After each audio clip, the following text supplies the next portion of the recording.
করে দিব। কি চুরি করে লয়েছি সৌদি আরব থেকে।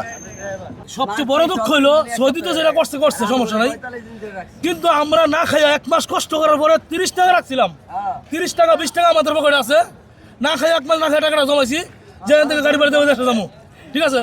কিন্তু এখানে আসছি, ব্যাংকে গেছি, কোনো ব্যাংকওয়ালা আমরা খুচরা টাকা বলতে তারা দিবে না, তারা খুচরা টাকা দিবে না। আমরা আজকে একসাথে 300 লোক আসছি, 300 লোক আসছে আজকে, 300 আমরা একসাথে 300 আসছি আজকে, ঠিক আছে।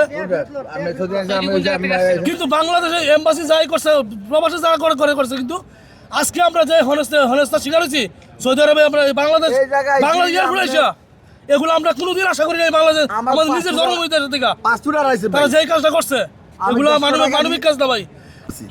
লিগাল আছে 150 ভাঙতে দিছি, 500 ছাড়া ভাঙতে দিব না, আর আমি যাবো কেমনে?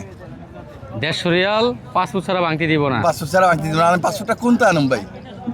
মানে 1 ঘন্টা বলে পা ধরন বাকি এই এয়ারপোর্ট বাংলাদেশ বাংলাদেশ এয়ারপোর্টে পা ধরন বাকি 1 ঘন্টা 1.5 ঘন্টা খারাপ হয়েছি।